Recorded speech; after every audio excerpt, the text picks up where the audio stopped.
itu banyak. Bahkan Allah mengatakan wa ma bikum min ni'matin faminallah. Tidak ada satupun nikmat yang ada pada diri kalian,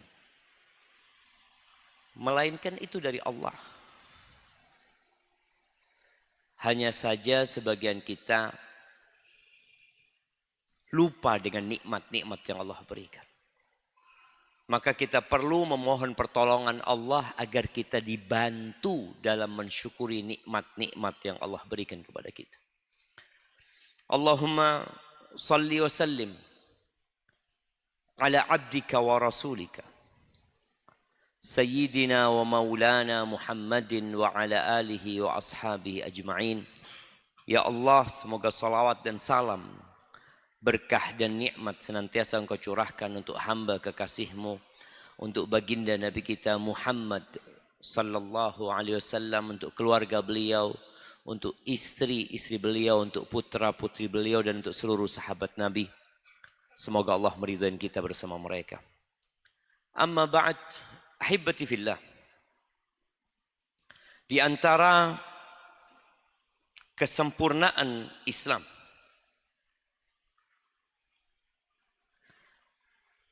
Islam itu mengatur segala yang diperlukan manusia dalam kehidupan ini. Urusan rumah tangga pun diatur. Urusan di atas ranjang pun ditetapkan oleh Allah Azza wa Jalla. Kenapa? Karena Islam adalah agama yang satu-satunya yang diridhai oleh Allah Azza wa Jalla. Di antara urusan ranjang ada hubungan yang terlarang. Itu berkaitan dengan mendatangi istri yang sedang haid. Ketika Rasul sallallahu alaihi wasallam hijrah ke kota Madinah, di sana sudah banyak orang-orang Yahudi. Orang-orang Yahudi punya kelebihan di atas bangsa Arab pada waktu itu. Mereka punya kitab. Walaupun kitab mereka yang namanya Taurat sudah dirubah-rubah sama mereka. Sedangkan bangsa Arab, ummatun ummiyah, mereka nggak bisa baca, nggak bisa nulis. Dan ternyata orang-orang Yahudi kalau istri mereka datang bulan, itu benar-benar ditinggalkan istrinya. Najis perempuan kalau datang bulan. Makan pun tidak bersama mereka. Makan, minum. Ya. Apalagi urusan ranjang. Benar-benar ditinggalkan tuh perempuan. Kalau bisa ditaruh di rumah lain, ditaruh di rumah lain sama mereka. Akhirnya Allah turunkan firman-Nya di surat Al-Baqarah ayat 222. Allah mengatakan, wa yas'alunaka 'anil mahid. Orang-orang bertanya kepadamu tentang haid. Gimana kondisi wanita ketika haid? Allah Azza wa Jalla mengatakan, qul huwa adzan. Katakan itu sebuah gangguan. Sesuatu yang kotor. Terus solusinya apa? Fa'tazilun nisa'a fil mahid. Maka tinggalkan para wanita di haid mereka. Di tempat haid mereka. Wala taqrabuhunna hatta yathurna. Subhanallah, Allah sampai membuat aturan, kalian jangan mendekati mereka sampai mereka suci. Fa idza tatahharna fa'tuhunna min haitsu amarakumullah. Kalau mereka sudah bersuci, ini akan dibahas nanti. Apakah boleh mendatangi istri yang sudah tidak keluar darah haidnya, tapi dia belum bersuci, dia belum mandi, tapi udah nggak datang, darahnya udah habis. Kata Allah, faida tatahharna, ini yang menjadi dalil jumhur. Apabila mereka sudah bersuci, bukan suci tapi sudah bersuci, maka datangilah mereka sesuai dengan yang Allah perintahkan kepada kalian. Innallaha yuhibbut tawwabin wa yuhibbul mutatahhirin. Sesungguhnya Allah itu cinta kepada orang-orang yang suka taubat. Antum pernah taubat, tapi sering taubat enggak? Allah cinta dengan orang yang sering taubat. Orang yang sering taubat itu berarti dia sering berbuat dosa. Kalau anak enggak, Ustaz, alhamdulillah. Maka anak taubat jarang-jarang lah. Karena anak memang jauh dari dosa. Ini ada orang-orang yang sok suci. Maka Rasul SAW mengatakan kepada para sahabatnya, ayuhan nas. Beliau mengatakan ini kepada para sahabat. Di situ ada Abu Bakar, di situ ada Umar, di situ ada sahabat-sahabat yang dijamin masuk surga. Beliau mengatakan, ayyuhan nas, tubu ilallahi wastaghfiru. Kalian bertobatlah kepada Allah. Kalian mohonlah ampun kepada Allah. Fa inni, jangan ngomong orang lain. Nabi alaihissalatu wasallam menceritakan dirinya. Karena sesungguhnya aku itu atubu ilallah wa astaghfiruhu fil yawm akthar min 70 marrah. Aku tuh dalam sehari lebih dari 70 kali aku bertobat. Bertobat Nabi SAW. Beristighfar, mohon ampun kepada Allah Azza wa Jalla. Kenapa? Allah cinta jemaah. Wa yuhibbul mutatahhirin, dan Allah cinta kepada orang yang suka bersuci, suka menyucikan diri. Anas bin Malik radhiyallahu anhu menceritakan tentang sebab turunnya ayat ini. Apa kata Anas? Annal Yahud,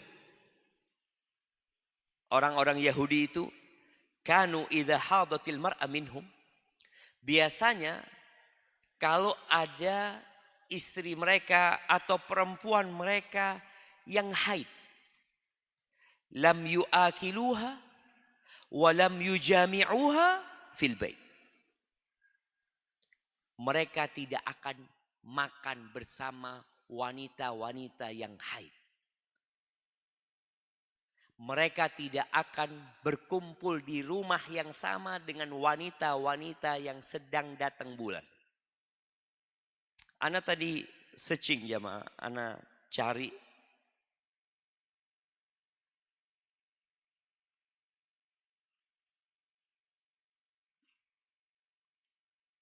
di kitab mereka. Sekarang kan tinggal di Google cari ya. Ternyata memang disebutkan di dalam kitab Imamat ya. Ini di Perjanjian Lama 15-19. Memang dikatakan apabila seorang perempuan mengeluarkan lelehan, dan lelehannya itu adalah darah dari auratnya, ia harus 7 hari lamanya dalam cemar kainnya. Dan setiap orang yang kena kepadanya menjadi najis sampai matahari terbenam. Kemudian di ayat 24 dikatakan, jikalau seorang laki-laki tidur dengan perempuan itu dan ia kena cemar kain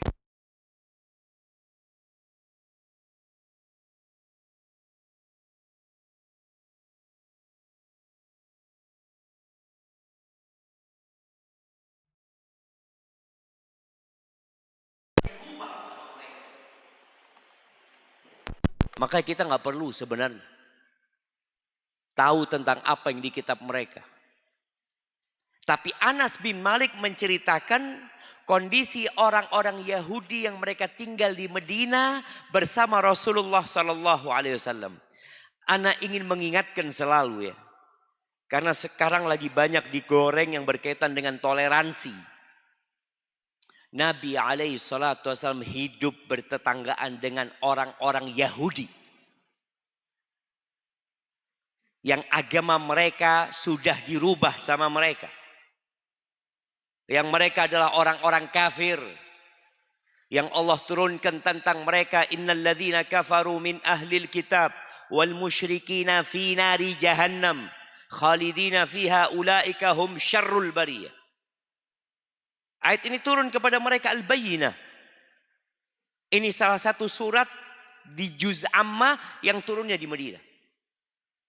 Sesungguhnya orang-orang yang kafir dari kalangan Ahlul Kitab. Dari kalangan Yahudi dan Nasrani. Dan orang-orang musyrikin mereka berada di neraka Jahannam. Itu keyakinan kita. Dan kita sampaikan gak ada masalah. Itu keyakinan kita. Mereka berada di neraka Jahannam. Iya, siapa yang menyebutkan? Allah sebutkan dalam Al-Quran. Khalidina fiha, mereka kekal selamanya di dalamnya.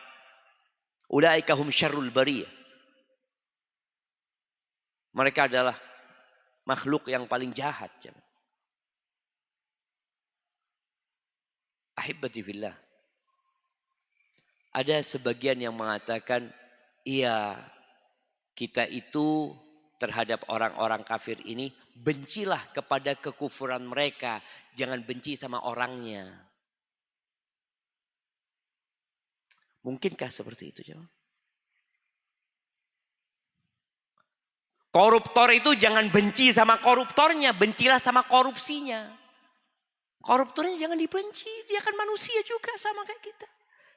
Pemerkosa itu jangan benci kepada pemerkosanya. Bencilah perbuatan dia memperkosa. Orangnya jangan. Mau antum kayak gitu? Pencuri, jangan benci sama pencuri lah. Dia kan sama-sama manusia sama kita. Bencilah sama pekerjaan dia. Orangnya jangan.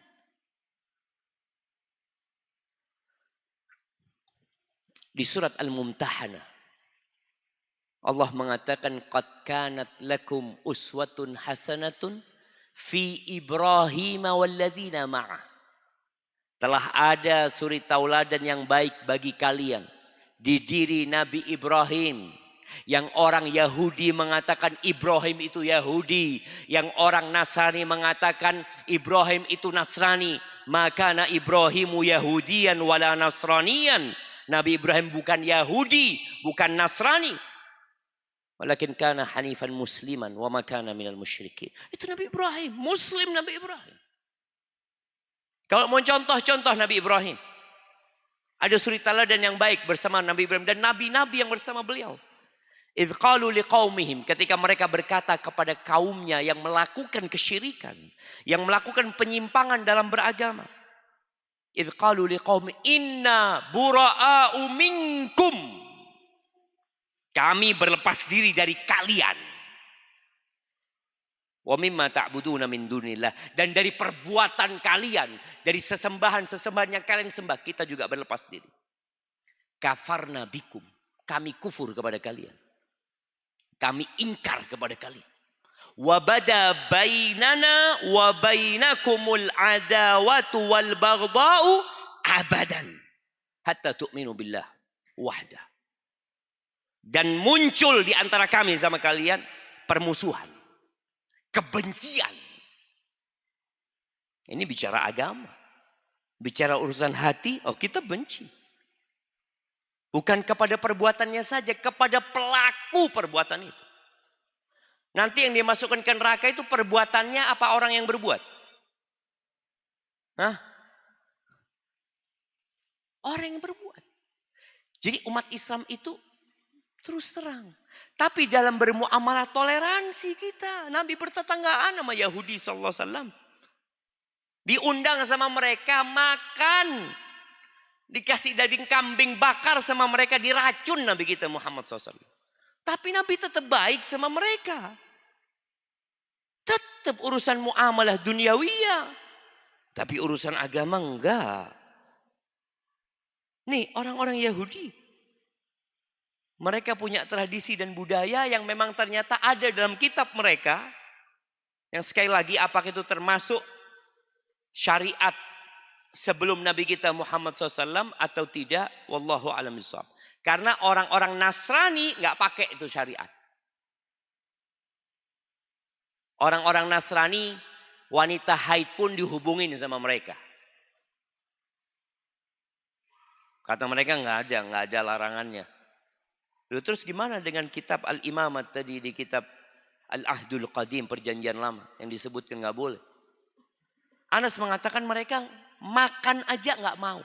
Biasanya istri ini makan bareng suami. Ini nggak boleh. Sediakan makanan pergi engkau. Najis perempuannya. Lalu para sahabat Nabi bertanyalah kepada Nabi sallallahu alaihi wasallam. Kemudian Allah turunkan tadi surat Al-Baqarah ayat 222. Faqala Rasulullah SAW, setelah turun ayat itu Nabi membacakannya kepada para sahabat. Beliau mengatakan isna'u kulla syai'in illa nikah. Lakukan apa saja terhadap wanita yang datang bulan itu kecuali nikah. Maksudnya jima. Maka di sini ada perselisihan di antara para ulama. Karena ada beberapa hadis yang nanti kita akan bacakan. Nabi SAW di hadis yang baru saja kita baca mengatakan segala sesuatu boleh. Yang penting gak nikah, gak jima.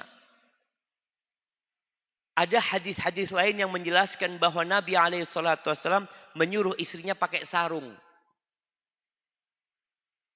Jadi yang terlarang itu adalah antara pusar sampai lutut. Yang lainnya boleh. Tapi pendapat mungkin yang lebih kuat yang membolehkan segala sesuatu. Kecuali nikah, nggak boleh jima. Faqalu, orang-orang Yahudi mendengar ada ayat yang turun di mana diperbolehkan untuk berkumpul dengan wanita yang sedang datang bulan kecuali jima. Apa kata Yahudi? Ma yuridu hadzal rajul ayyada'a min amrina syai'an illa khalafana fi. Ini orang ini, yakni Nabi kita Muhammad SAW, tidak menginginkan kecuali menyelisihi kita. Kita ini diperintahkan menyelisihi Yahudi memang. Udah jangan sama Yahudi. Yahudi sampai ngomong kayak gitu jemaah. Ketika orang Yahudi ngomong seperti itu, sahabat-sahabat Ansor dengar. Di antara yang mendengar adalah Usaid bin Khudair dan Abbad ibn Bishr. InsyaAllah dua sahabat ini termasuk yang ikut Bai'atul Aqabah. Maka mereka datang ke Rasulullah SAW laporan. Ya Rasulullah, Yahudi ngomong kayak gini ya Rasulullah. Kita ini memang diperintahkan menyelisihi Yahudi ya. Jangan sama. Gaya rambut pun jangan sama Yahudi. Pakaian jangan sama Yahudi. Banggalah menjadi seorang muslim. Nih dua sahabat ini dari semangatnya ingin menyelisihi orang Yahudi. Mereka mengatakan, ya Rasulullah, innal Yahuda qalat kada wa kada. Orang Yahudi itu mengatakan ini dan itu. Afala nujami'uhunna. Bagaimana ya Rasulullah supaya kita lebih menyelisihi mereka, kita jimain saja istri kita. Dari ingin menyelisihinya Yahudi. Kata Usaid bin Khudair dan Abbad bin Bishr, fataghayyara wajhu Rasulillah sallallahu alaihi wasallam. Wajah Nabi langsung berubah. Gara-gara omongan sahabat ini. Hatta dhananna an qad wajada alaihima. Sampai sahabat yang lain yang hadir ketika Usaid bin Khudair dan Abbad bin Bishr mengatakan ini, sahabat yang lain menyangka Rasulullah SAW sudah marah kepada dua orang ini. Gara-gara omongannya. Fakharaja. Akhirnya 2 orang ini keluar jemaah. Fastaqbalathuma hadiyatun min labanin ila Rasulullah SAW. Mereka keluar, subhanallah, ada hadiah yang dikirim ke Nabi SAW. Susu jemaah. Nabi dikirimin susu. Ketika dikirimin susu, maka Nabi ngutus orang untuk mencari 2 orang yang tadi pulang itu. Mereka merasa dimarahin sama Nabi SAW ya. Akhirnya mereka pulang, fasaqahuma, langsung dikasih susu sama Nabi SAW. Di situ mereka tahu kalau Nabi SAW tidak marah kepada keduanya. Hadis ini diriwayatkan Imam Ahmad dan diriwayatkan oleh Imam Muslim. Subhanallah jemaah. Kita menyelisihi Yahudi berdasarkan syariat. Bukan berdasarkan syahwat kita. Kalau ngikutin syahwat yang kayak 2 sahabat itu, ya bismillah aja sudah. Supaya kita lebih menyelisihi Yahudi. Enggak. Ahibati fillah. Aisyah radhiyallahu taala anha menceritakan bagaimana Nabi alaihi salatu wasallam memuliakan para wanita. Dan ini penting buat para suami ya. Dan yang bakal jadi suami. Kadangkala laki-laki itu gara-gara istrinya tidak bisa dipakai, dicuekin. Akhirnya kayak Yahudi. Makan, udah gak usah. Fadhal, biar anak makan sendiri. Rasulullah SAW memberikan contoh tentang bagaimana memuliakan wanita. Dan ini sebuah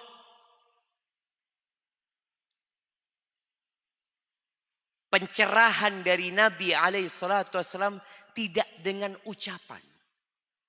Tapi dengan perbuatan. Di dalam hadis yang sahih dari Aisyah radhiyallahu taala anha, Aisyah mengatakan kuntu ata'arraqul araqa wa ana haid. Suatu hari aku gigit daging yang di tulang. Kan ada daging yang sudah lepas dari tulangnya. Ini daging yang masih di tulang. Kata Aisyah, aku gigit di tulangnya itu. Wa ana haid. Pada saat itu aku sedang haid. Untuk menunjukkan dia sedang tidak bisa dipakai. Yang biasanya tadi suami kalau istrinya nggak bisa dipakai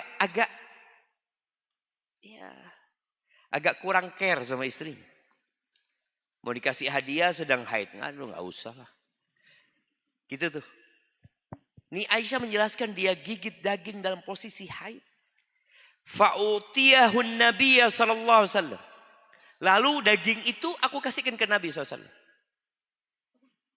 Apa yang dilakukan Rasul SAW? Fayada'u famahu fil mawdi'il ladzi wada'tu fami fi.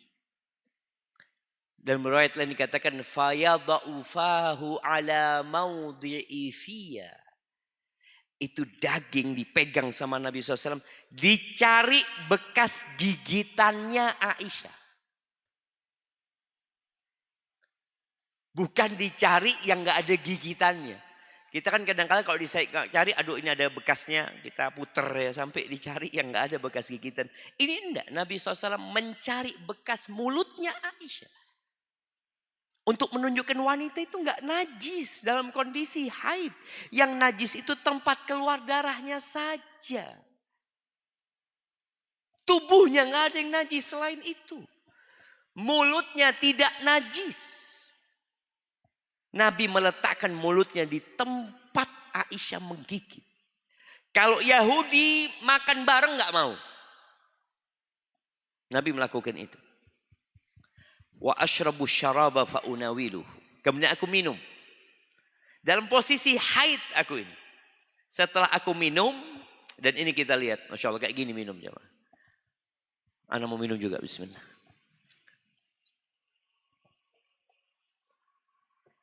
Alhamdulillah. Dan Nabi SAW minum. Kita lihat ya. Rasulullah SAW dia utusan Allah, dia panglima perang alaihi salatu wassalam. Beliau imamul muslimin, imamul muttaqin, imamul mujahidin. Nabi alaihi salatu wassalam ketika beliau masuk rumah, posisi beliau siapa? Suami buat istrinya. Bapak buat anak-anaknya. Nggak ada cerita yang minum dulu suami, yang makan dulu suami, istri tunggu dulu lah, suami dulu. Enggak. Dibiarkan Aisyah makan dulu. Kalau kita suami, ayolah jangan kurang ajar. Ar-rijal qawwamuna 'alan nisa. Pemimpin suami itu, suaminya dulu, baru istri. Kita mungkin seperti itu, enggak Nabi SAW. Dibiarkan Aisyah makan dulu. Dibiarkan Aisyah minum dulu. Kemudian Nabi SAW itu ambil gelas dari Aisyah. Beliau meletakkan mulutnya di tempat Aisyah minum, jamaah. Sallallahu alaihi wasallam. Jadi begitulah Islam memuliakan wanita dalam kondisi haid. Ahibati fillah. Ada seorang yang datang kepada Nabi sallallahu alaihi wasallam. Beliau bertanya, "Ma yahillu li min imraati wa hiya haid?" Apa yang halal buat aku dari istriku ketika dia haid? Kata Nabi SAW, "Litashudda 'alaiha izaraha, thumma sya'naka bi'a'laha." Suruh dia pakai sarung. Engkau boleh bersenang-senang dengan dia yang di atas sarungnya, bagian atasnya. Maka di sini sehingga sebagian ulama mengatakan yang boleh itu adalah yang di atas. Kalau yang di antara pusar dan lutut, orang kalau pakai sarung seperti itu tidak diperbolehkan. Yang di situ. Ini pendapat. Tapi insya Allah pendapat yang lebih rajih, yang lebih kuat adalah yang mengatakan boleh menggauli istri di seluruh tubuhnya kecuali di tempat datangnya darah itu. Ahibati fillah, sebagian ulama menyampaikan untuk lebih berhati-hati. Jangan sampai dia kemudian menggauli istrinya di tempat datang bulannya. Maka lebih baik dia suruh pakai sarung. Kalau sekarang mungkin suruh pakai celana. Karena dikhawatirkan antum gak tahan, akhirnya menghubungin dia dalam posisi haid. Dan itu terlarang. Ahibati fillah. Kalau haid itu gak lama. Yang lama itu apa? Nifas. Yang kadangkala suami, ya dia punya hasrat, sedangkan dia nggak boleh berzina. Maka hendaklah dia tadi berhati-hati. Kalau sampai dia menjima istrinya dalam kondisi sedang datang bulan atau nifas, maka hendaklah dia bertaubat karena dia telah berbuat dosa. Dia beristighfar memohon ampun kepada Allah Azza wa Jalla. Apakah dia harus bayar denda? Jumhur ulama dari kalangan Hanafiyah, Malikiyah dan pendapat yang sahih dari Syafi'iyah dan riwayat dari Imam Ahmad bin Hanbal dan madhab Zahiriyah, mereka berpendapat bahwasanya tidak ada denda. Mungkin antum membaca, ternyata ada sebagian ulama yang mewajibkan denda, betul. Itu adalah madhab Hanabilah. Syekh bin Utsaimin mengatakan denda itu ya 1 dinar atau setengah dinar ya. Banyak loh jamaah. 1 dinar berapa? 4 gram, 25. 5 juta lebih jamaah. Itu dalam madhab Hambali. Tapi buat orang yang gak mengerti, itu gak ada denda. dalam mazhab mereka. Buat orang yang lupa itu nggak ada denda buat mereka. Tapi orang yang sengaja tahu istrinya sedang datang bulan, kemudian dia berambisi tetap dia datangi, maka dia wajib bayar denda. Itu dalam mazhab Hambali. Tapi yang lebih kuat adalah pendapat jumhur ulama, karena memang hadis yang diriwayatkan itu tidak sahih menurut jumhur ulama.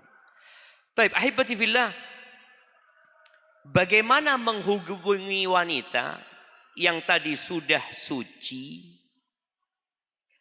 dari haid dan nifasnya tapi belum mandi? Jumhur ulama berpendapat haram menghubungin istri yang sudah suci tapi belum mandi. Ini pendapat jumhur ulama, karena memang ayat yang tadi kita baca, Allah mengatakan faida tatahharna, kalau mereka sudah bersuci. Adapun di madhab Hanafi, kenapa Anda perlu sampaikan ini? Sekarang ini informasi itu mudah didapat. Antum masuk ke Google langsung dapat. Loh, Ustadz mengatakan nggak boleh. Ternyata ada yang membolehkan, Ustadz. Ada, memang ada. Tadi Anda sebutkan, pendapat Hanafi membolehkan menghubungin istri yang sudah suci walaupun belum mandi. Tapi pendapat ini lemah, karena firman Allah tadi di surat Al-Baqarah ayat 222, Allah mengatakan fa'idza tatahharna, kalau mereka sudah bersuci, yang maknanya adalah mereka sudah mandi, yang ketika itu mereka sudah bisa sholat. Karena perempuan yang sudah suci tapi belum mandi, bisa dia wudhu kemudian sholat? Nggak bisa, dia harus mandi. Barakallahu fiik. Taib, kita akan dengarkan azan.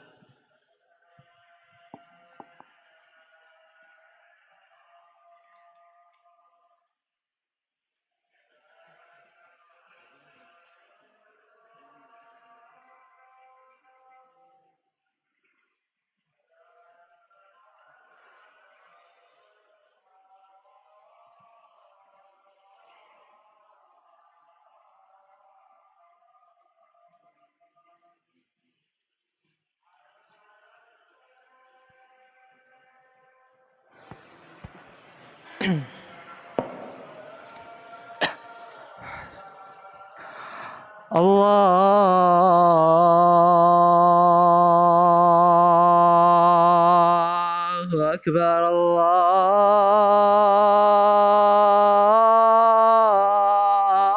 Allahu Akbar.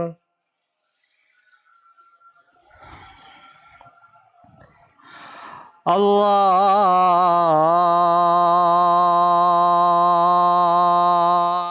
Akbar,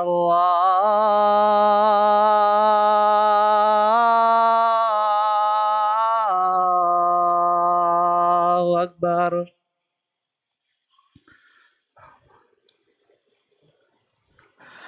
Asyhadu an la ilaha illallah.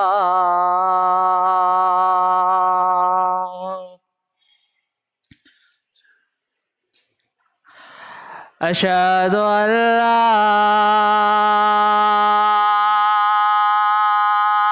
ilaha illallah.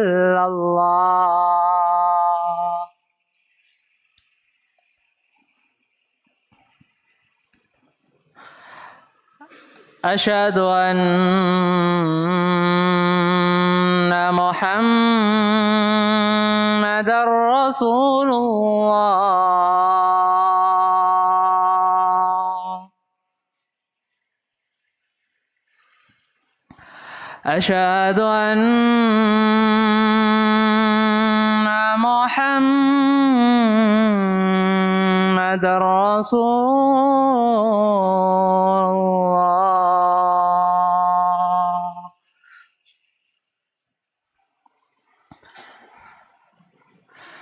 حي على الصلاة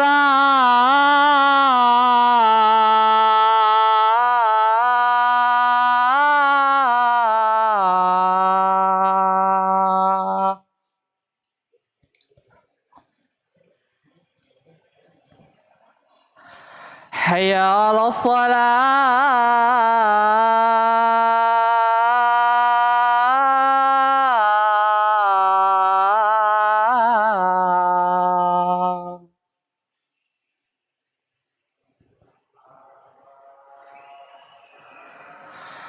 حي على الفلاح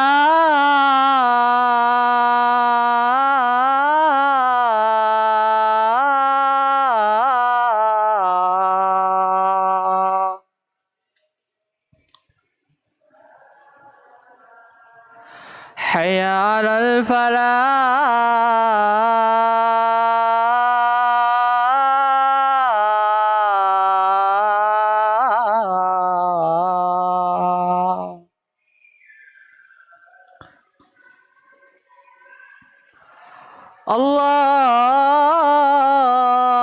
الله أكبر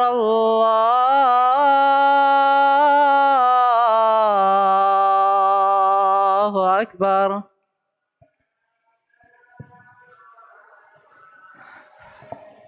لا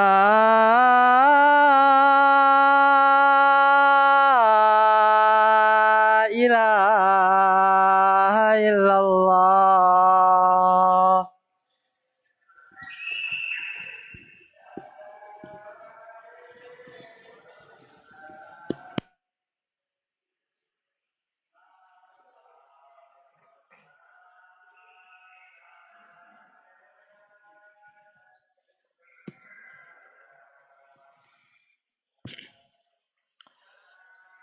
Taib.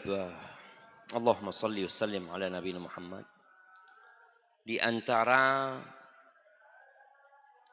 yang tidak diperbolehkan menghubungin istri adalah al-jima'u fid dubur. Menghubungin wanita di dubur. Allah Jalla Jalaluh tidak menjadikan dubur itu sebagai tempat menyalurkan syahwat.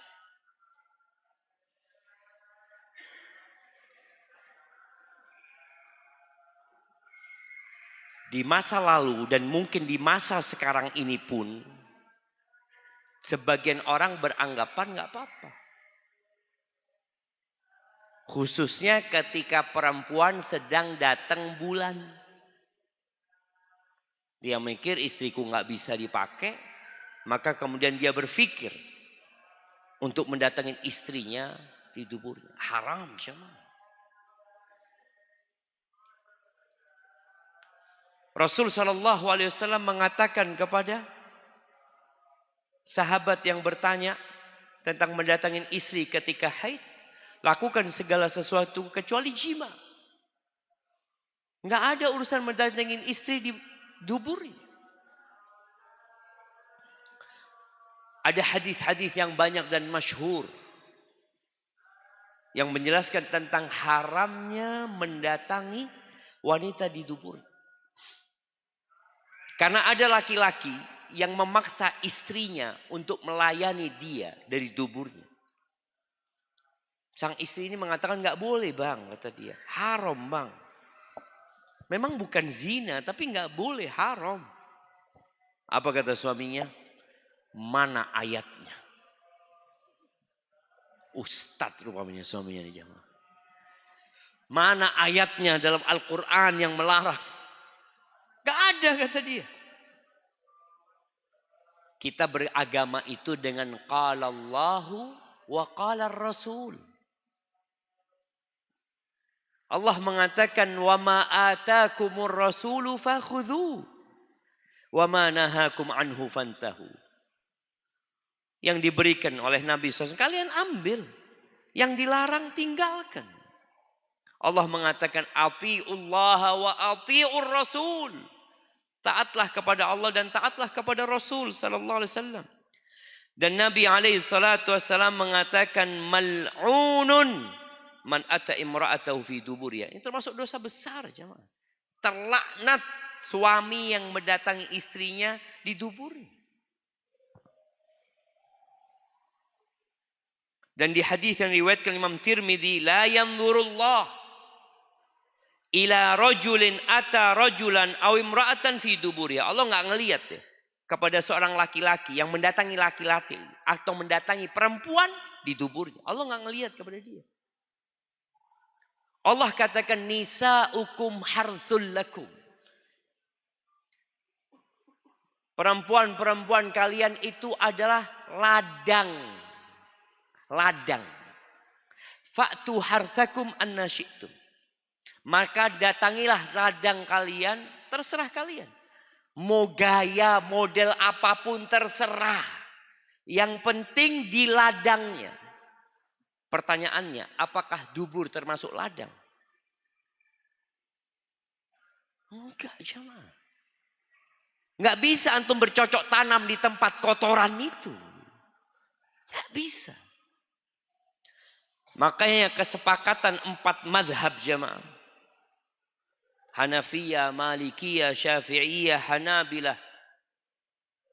Bahkan dihikayatkan adanya ijma'. Hal itu adalah hal yang terlarang. Maka tolong kita jaga diri kita.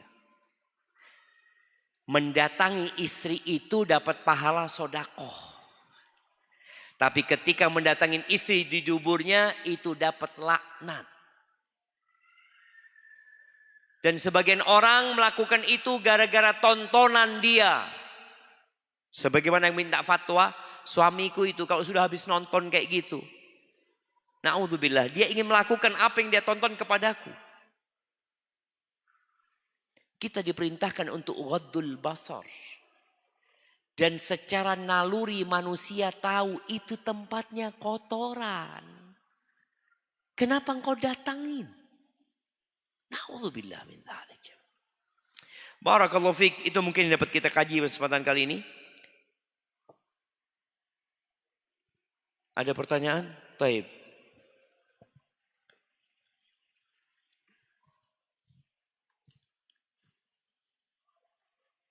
Ada hadiah kata jemaah yang buat yang bisa jawab.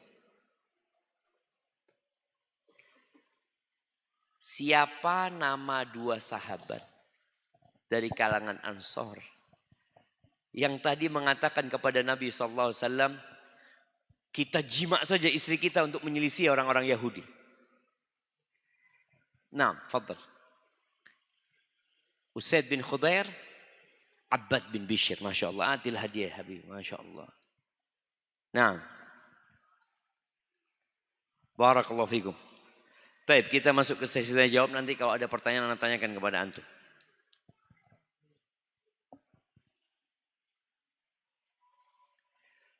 Tadi kan Ustadz membahas tentang larangan jima ketika istri haid. Bagaimana kalau istri nifas atau istihadah? Apakah seorang suami boleh jima dengan istrinya? Haid dengan nifas sama.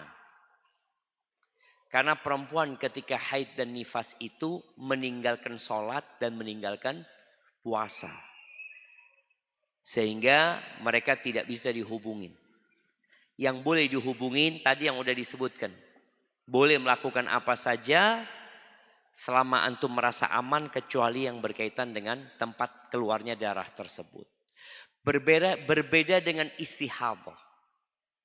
Wanita ketika istihadah dia tetap wajib sholat dan wajib puasa.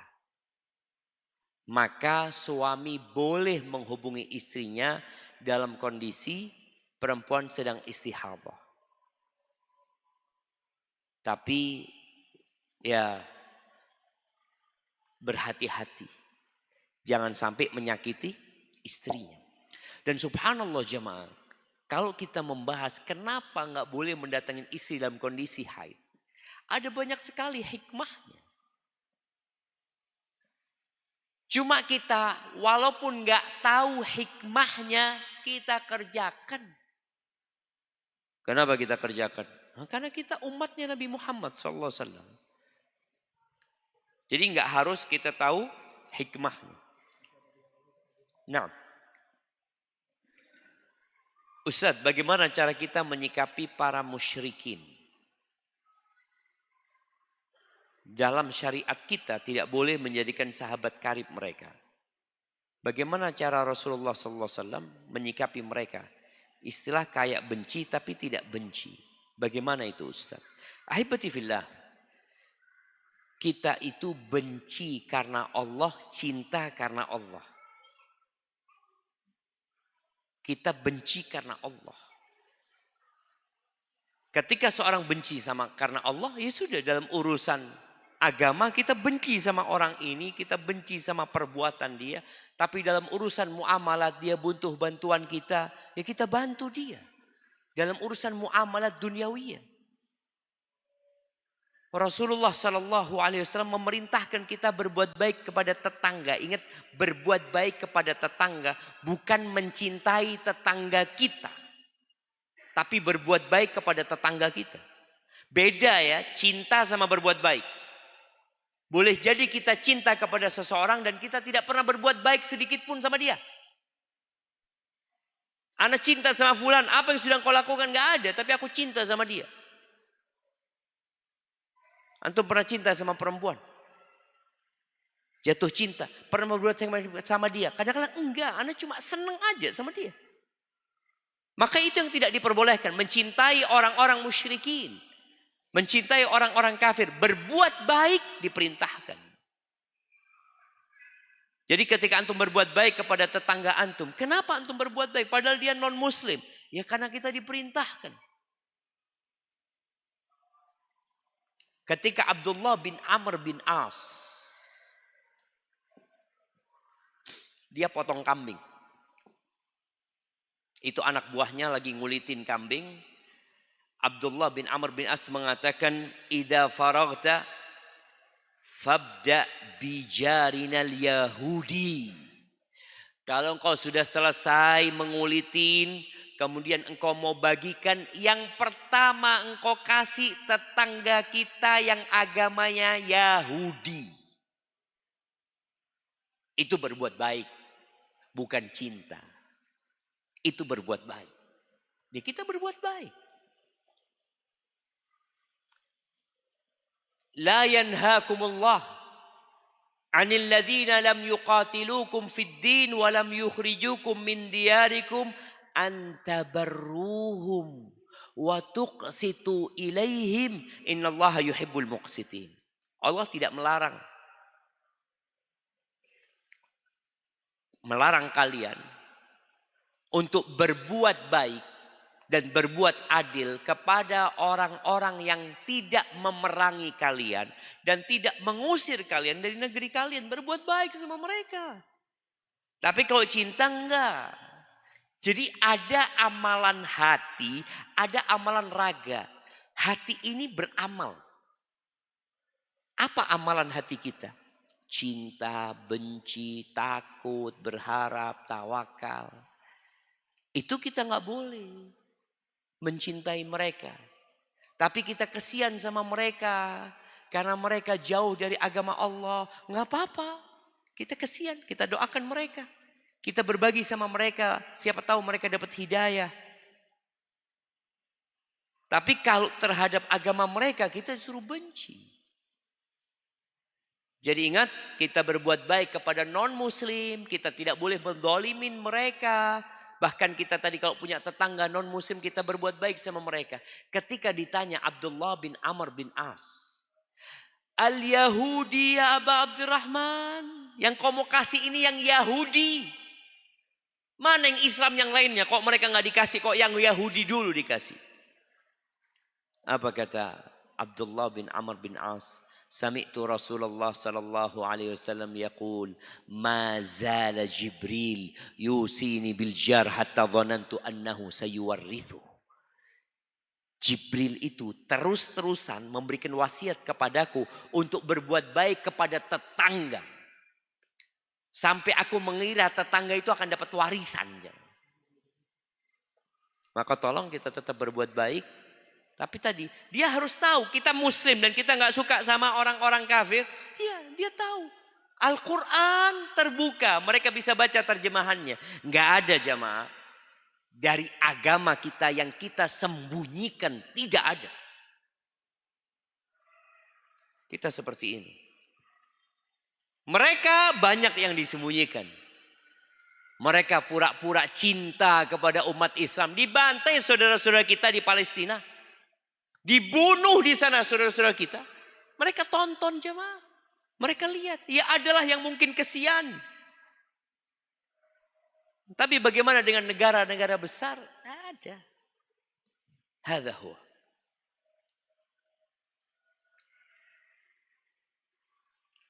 Ustadz. Ini berat pertanyaannya jemaah. Semoga Allah menjaga Ustadz. Ustadz, saya ingin poligami. Apakah berdosa bila istri melarang poligami?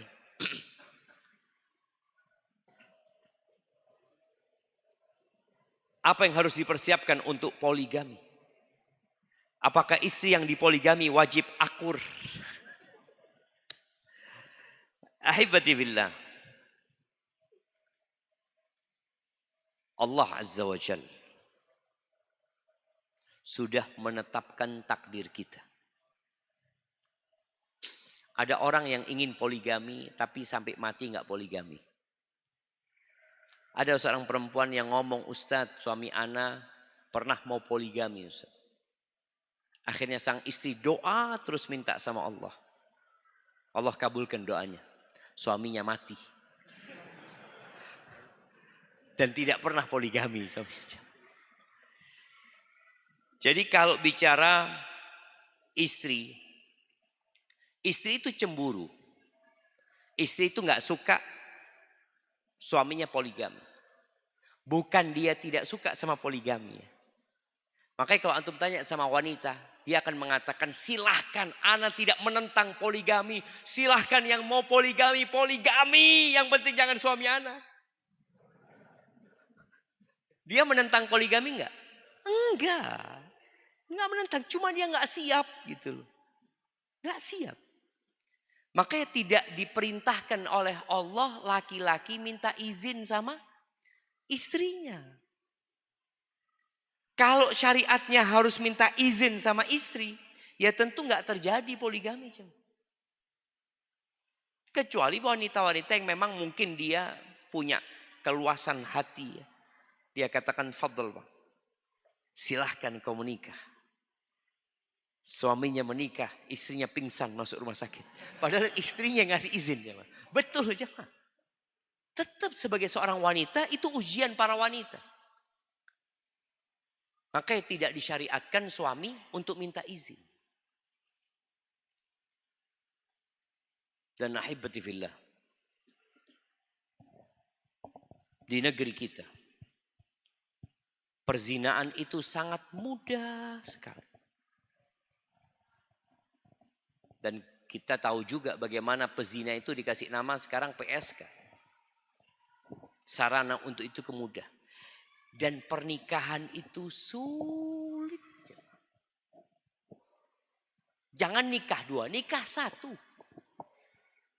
Orang tua ngomong gini. Antum masih umur 18 tahun. Padahal sudah punya keinginan, nggak bisa. Harus sidang dulu. Kalau berzina nggak perlu umur. Maka kita berada di tempat yang kita harus berjuang. Memohon kepada Allah Azza wa Jalla. Semoga negeri kita dijaga oleh Allah Jalla Jalla.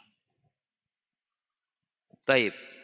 Apa yang harus dipersiapkan untuk poligami? Seorang laki-laki, dia harus punya kemampuan bersabar yang lebih ketika dia poligami. Karena ketika dia nggak poligami saja, ada badai di rumahnya. Ya kita tahulah, kita ini jamaah yang istrinya satu, dia lihat dia ribut sama istrinya ngambek padahal nggak poligami.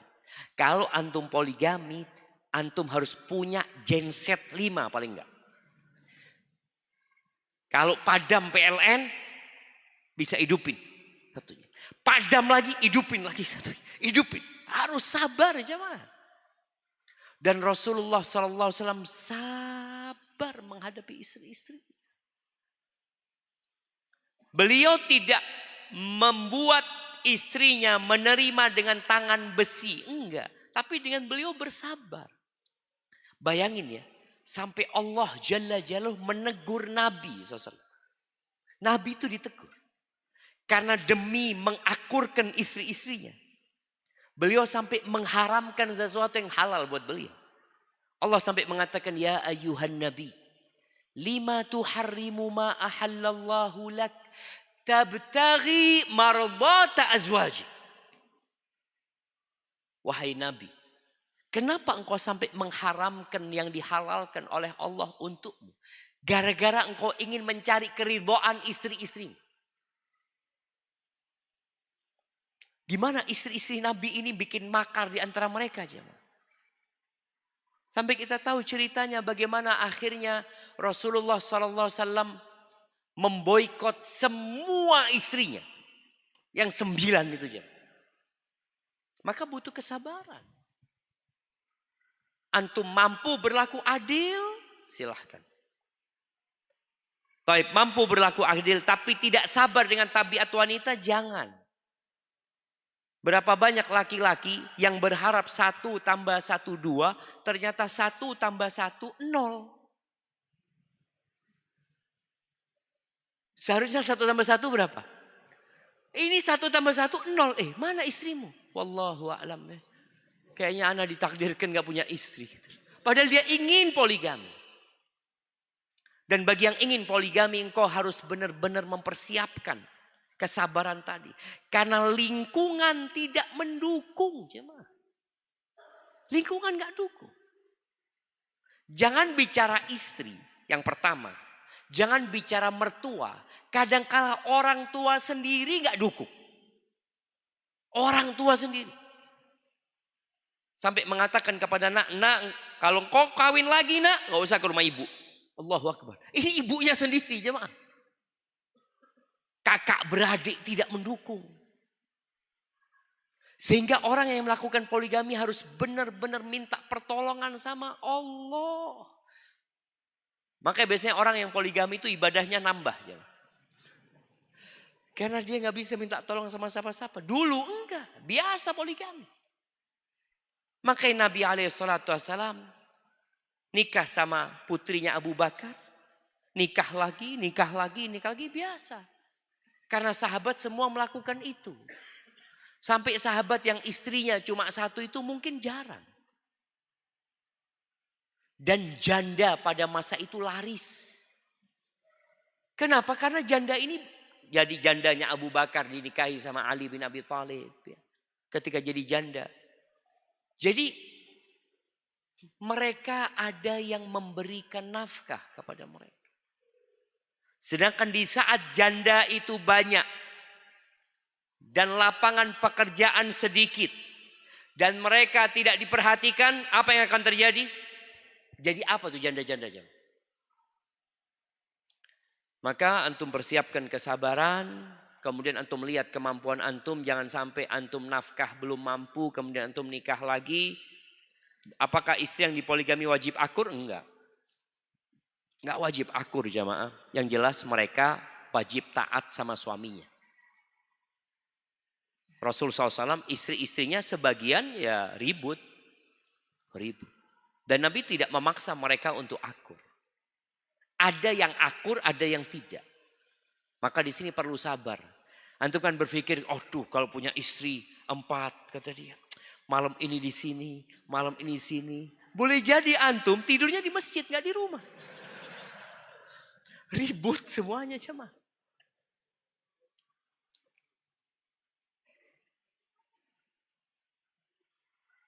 Izin bertanya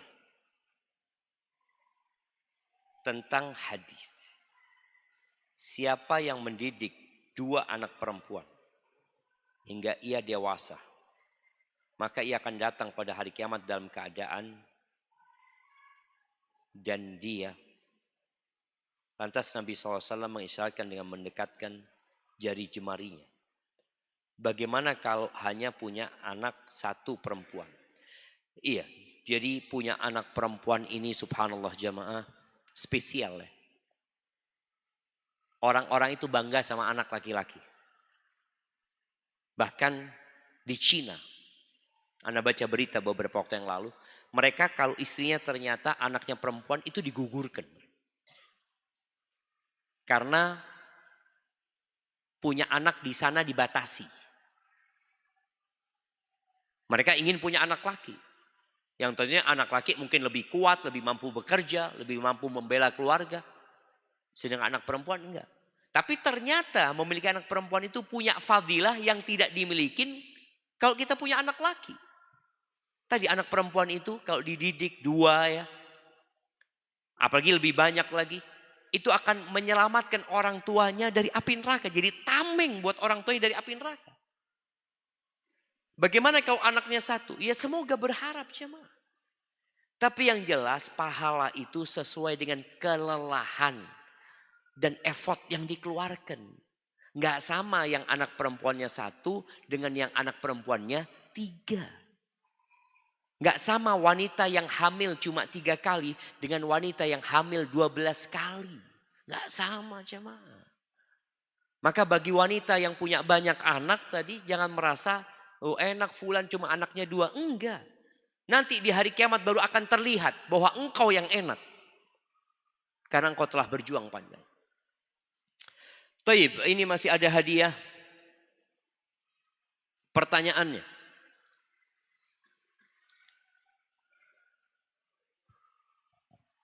Apa pertanyaannya jemaah? Iya, sebutkan 9 istri Nabi SAW. Nah, fadal, ada di kanan sini. Selain, ya istri Nabi semuanya dia.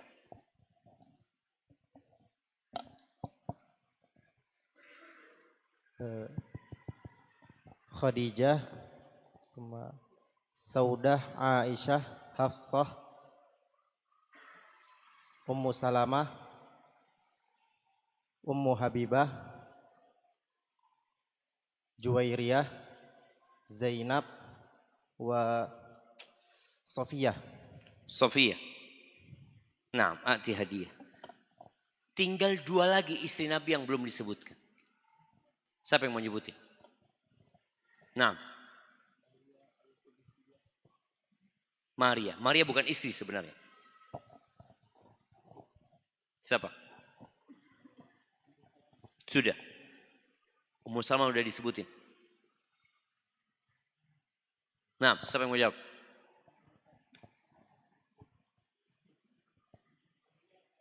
Maria, enggak. Maria bukan istri Nabi SAW. 2. Jamaah. Udah, Juwairiyah. Nah. Sudah sebutin. Zainab, 1 Zainab. 2 Zainab, istri Nabi SAW. Maimunah bintul Harith. Nah, kasihkan hadiah. Iya, Maimunah bintul Harith ya. Nabi SAW punya 11 istri ya. 2 meninggal di saat Nabi SAW hidup. 2 meninggal di saat Nabi SAW masih hidup. Yang pertama siapa namanya? Khadijah. Yang kedua adalah Zainab binti Khuzaimah. Zainab binti Khuzaimah. Adapun Zainab bintu Jahash, enggak. Artinya dia meninggal di masa Nabi SAW. Manakah yang wajib didahulukan membayar hutang pribadi atau hutang orang tua yang telah meninggal? Barakallahu fikum. Bicara hutang.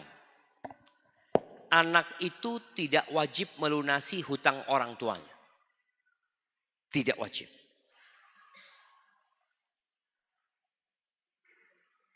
Yang wajib adalah tidak membagi warisan sebelum hutang orang tuanya dilunasin.